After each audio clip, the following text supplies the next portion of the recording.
Hi, welcome to Chris Cook for YouTube. Before we get started with the second part of frying chicken, I just want to talk a little bit about those shoebox stories because they were hilarious. I mean, it took me way back as I listened to you all's comments. I read every single one of them. I mean, every single one of them. And every time I would read a comment, I would relive my upbringing because it's funny to me how we can be all over the United States, but yet there is a dot that connects us all. And I mean, everybody had stories, whether it was from New Orleans or it was from Alabama or it was from Mississippi or, you know, wherever it was, we had all had stories and we all had memories of that shoebox. And that's just a fun time about our upbringing that really takes you back, and it just makes you feel good about having those real good memories that you can still hold on to and really that you still remember them. So let's get started into this second part of the video.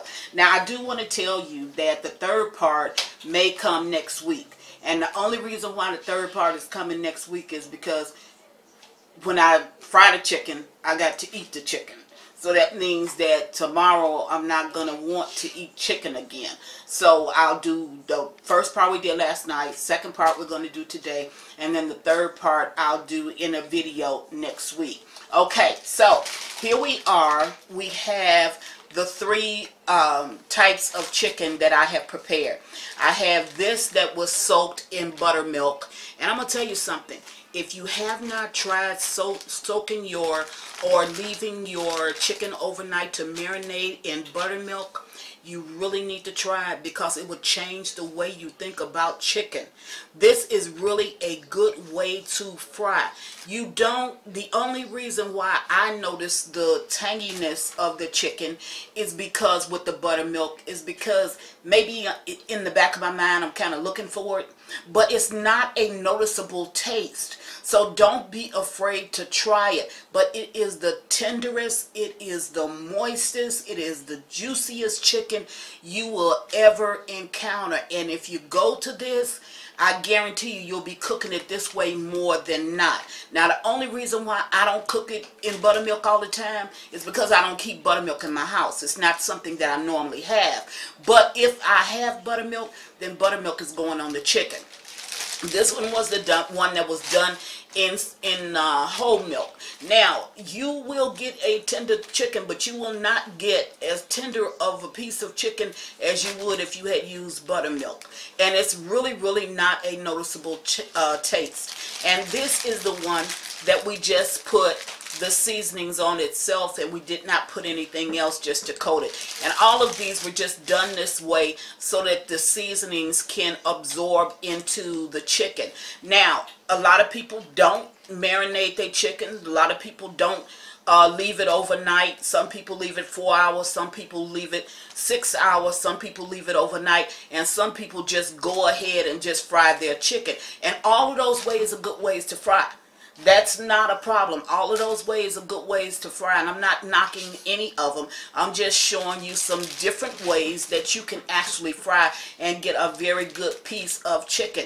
Now, I do have my oil on the stove, and it's already heating up at 350 degrees. I'm going to show you a little trick, just like I did with the fish, on how, if you don't have a thermometer, on how to be able to tell when your oil is ready for you to actually drop your chicken in so your chicken can fry. Now, the best way to me to fry chicken so you can get a uniform color is for you to submerge the chicken into grease now, or into cooking oil. Now, I know that that is a lot more expensive than just putting it in a half a skillet of oil, and you can do it that way too.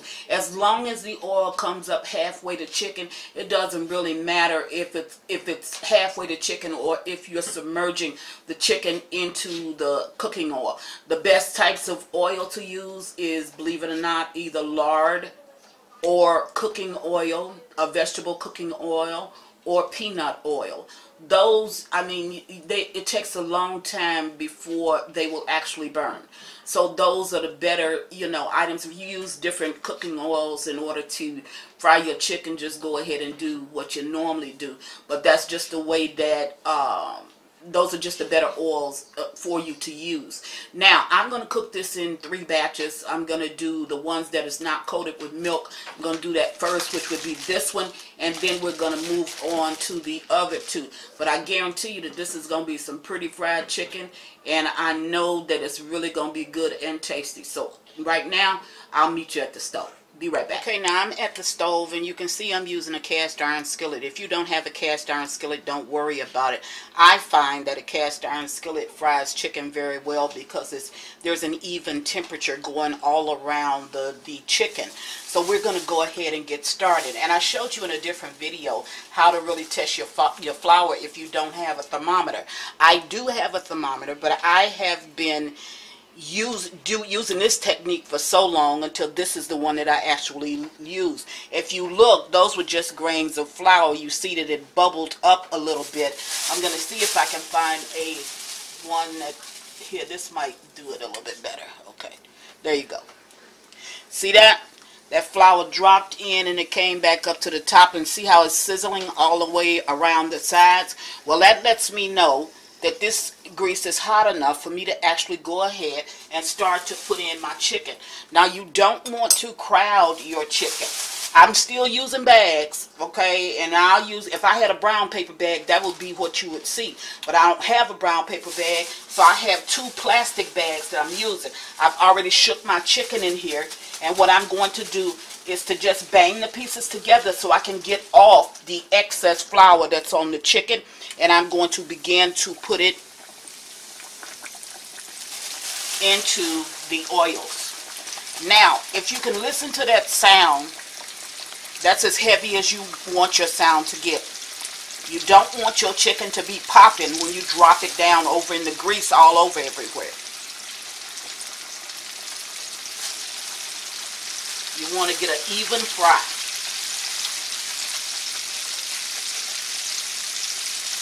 And I want you to look at this breast because I cut it yesterday. But you see how much meat is actually on that breast? That's because, remember, when I cut it, I cut into the breast part. I'm sorry, how much meat is actually on this wing.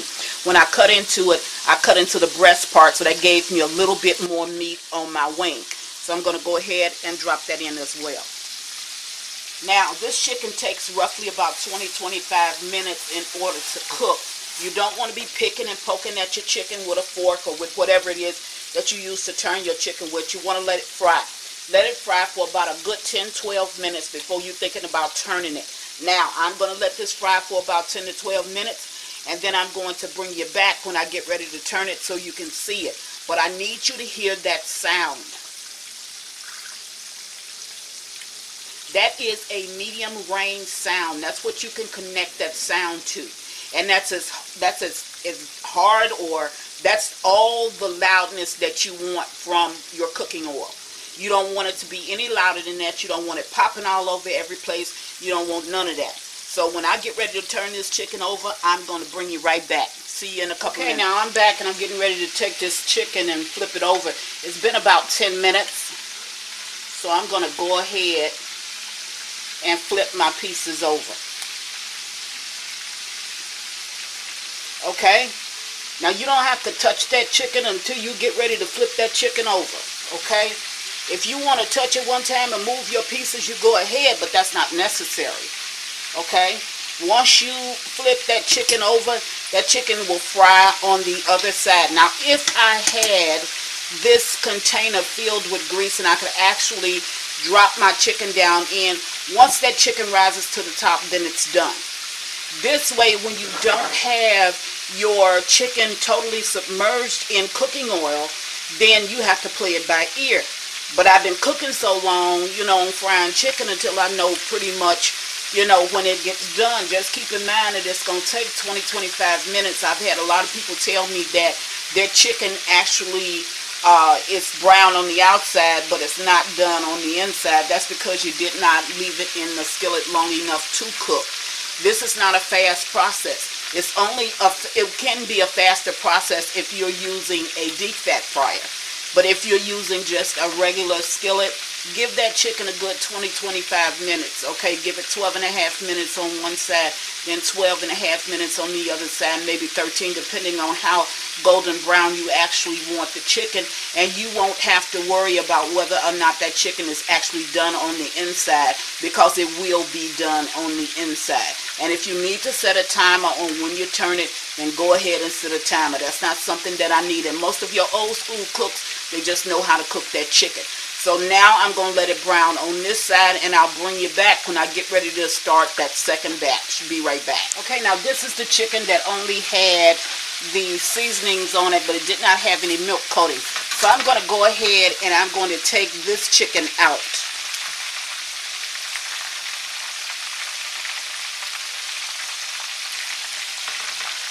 I don't know why I'm using both of these, but... And remember, I told you yesterday that it's going to take your legs and your thighs a little bit longer to cook than it would actually take your breasts and your wings. Okay? So, I've just taken them out because mine had rolls. I could see it rising up. Even though there was really nowhere for it to go, I could still see that. That's the breast right there. And look at how golden brown it is. This is going to be some good fried chicken. And I love fried chicken. Now, I have a couple more pieces to fry that was from the first batch, which was just the seasoning. So I'm going to go ahead and fry those up. And then I'm going to bring it back. I want to show you this, though. If you look at my grease is not burnt because I kept my temperature the same, okay? So I can keep on reusing that, okay? So I'm going to go ahead and put these last pieces over in here. And remember, you want that rain sound. I have not touched anything.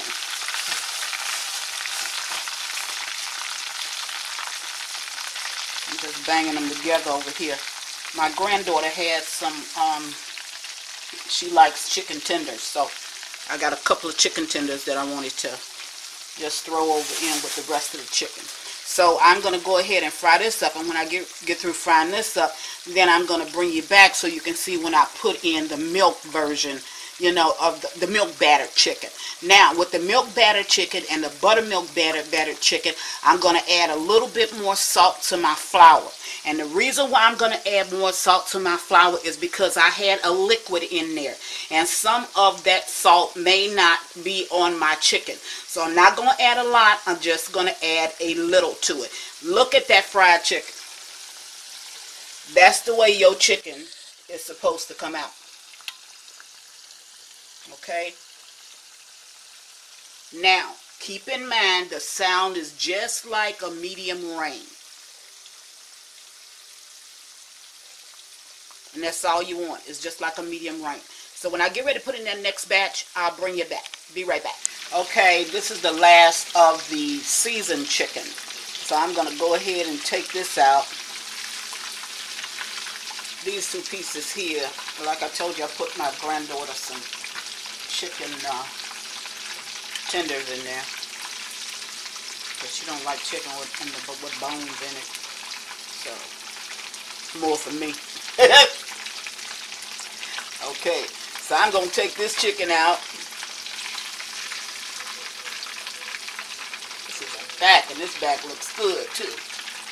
Now, I don't know if I told you or not, but the reason why I have that paper towel, the paper towel sitting over there, is because you let your chicken, the grease that's in your chicken, drain out on something. Now, it's better if it would drain out on a bag, a paper bag, a brown paper bag, but I don't have one, so I'm using paper towels. And that's so that you don't eat all of that grease. That grease will drain out on something. But I want you to look at that chicken, because that's some pretty fried chicken.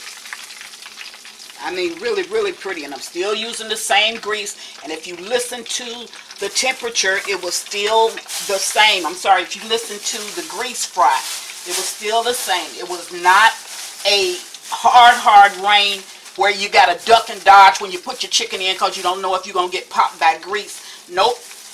This was a medium rain. Hear it? It's a medium rain. And you keep your temperature right there. Now this is the chicken that had the milk on it. Okay? And this is good fried chicken too, but it's nothing like that buttermilk chicken, I can tell you that.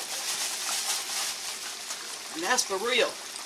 You don't want to overcrowd your skillet. So okay, that's my second type of chicken going in, which is the chicken that had the milk base. The last one I fried is the buttermilk. The reason why I'm going to put the buttermilk chicken in last is because that buttermilk chicken has a lot of bread on it, because it's sticking to the buttermilk. So I want to make sure that I got my chicken out that carries least breading. I'll get that out first. That's why I started with the chicken that had just the seasonings on it. Then I moved to the chicken with the milk on it. And after this, I'll move to the chicken with the buttermilk on it. But if you have not tried that buttermilk chicken, do not knock it, because that will change the way you view chicken. I'm telling you.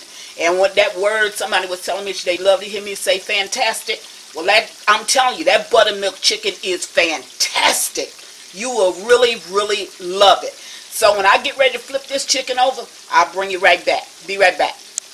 Okay, now I'm getting ready to take out this milk battered chicken. Matter of fact, this is a thigh, so I'm going to let it stay down in there just a little bit longer. That'll be the last piece that I'll take out.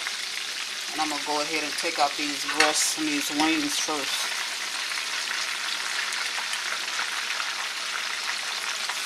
Okay, this has the milk batter on the actual chicken.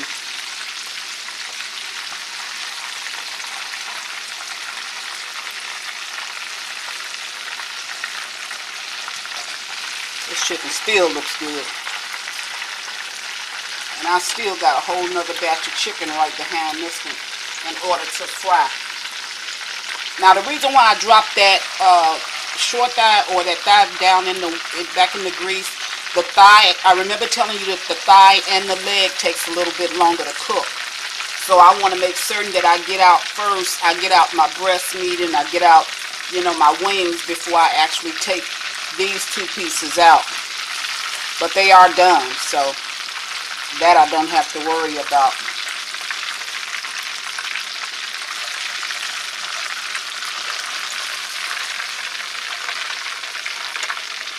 Okay, now that's ready.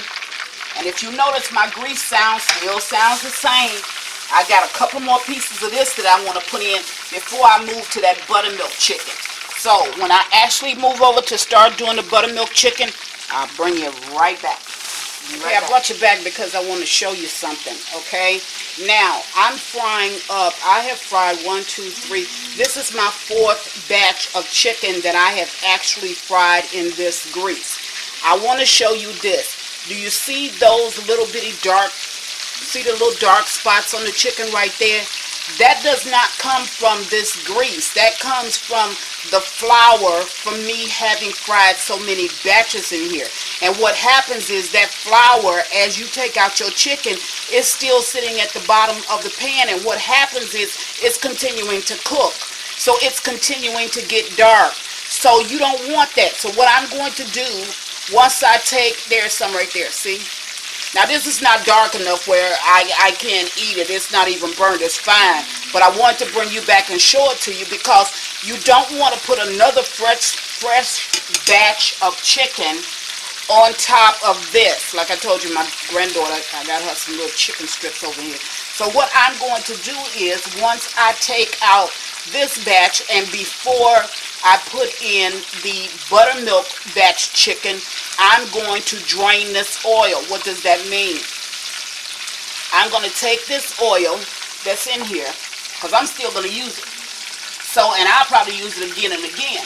But I don't want these flour granules down in the bottom. So I'm going to take that oil. I have a pot sitting here.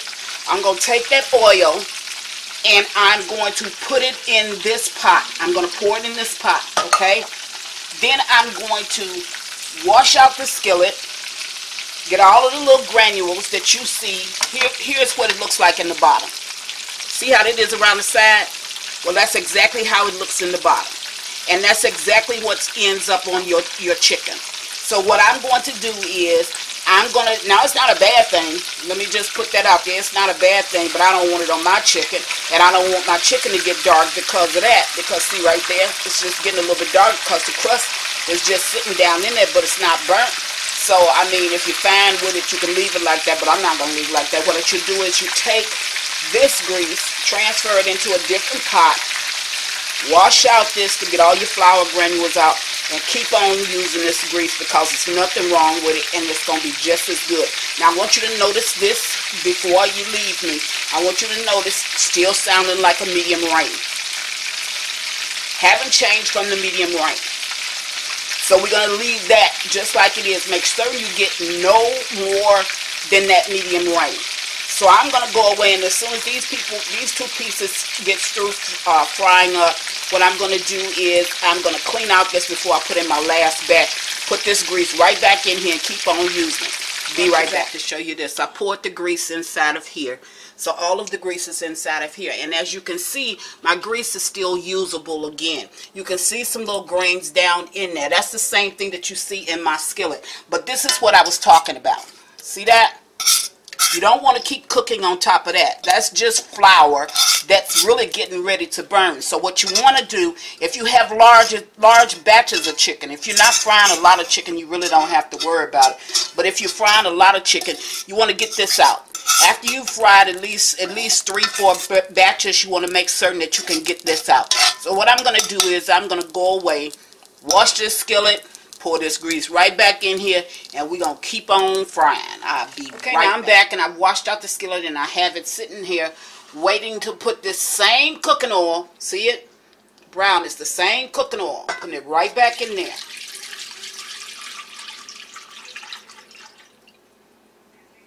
Now when I get down to these little bitty granules, see there? That you don't want to put back in there. So that I'm not. Now once this heats up, then we can keep on frying chicken. So once this heats up, I'll be back when I get ready to put in the buttermilk chicken. Be right back. Okay, now we're back, and as you can see, this grease is ready for me to drop the chicken, but you do the same thing you did before. You test it. See it? Okay, it's fine. When it comes up, bubbling all around the edges, you know that that grease is ready. So now I'm going to drop in these buttermilk pieces. Now the buttermilk pieces, the reason why I definitely wanted to go ahead and to clean out that grease is because this is coated a little bit more. Okay? You see that thick coating on there? It's a little bit thicker because you got that buttermilk that's actually holding.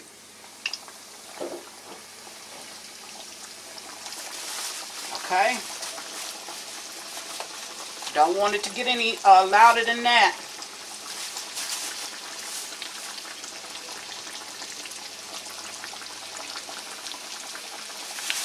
Don't want to crowd your pieces either. This piece here. Alrighty. So there you have it. That chicken is in. Let it fry about 12.5 minutes on that side. Flip it on the other side. Let it fry for about 12.5 minutes. I'll bring you back just to show you what it looks like. Finish out this batch. And then we got some good old fried chicken. Be right back. Okay, now I'm back, and I'm getting ready to flip over this chicken for the first time.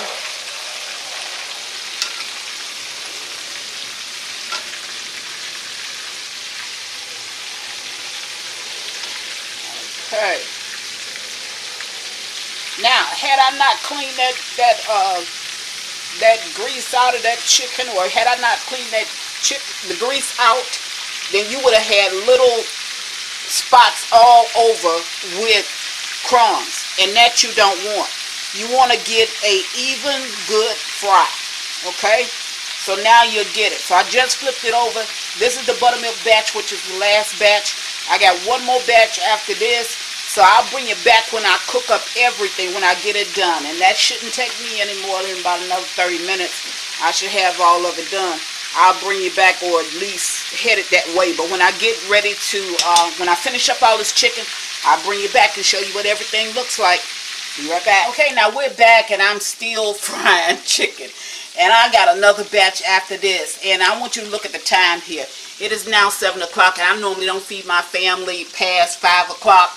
But I got so much chicken to fry. I know that they're going to enjoy it. But I'm just going to go ahead and end this video now, because you know exactly what I'm talking about. This is the ones that we did with just the seasonings.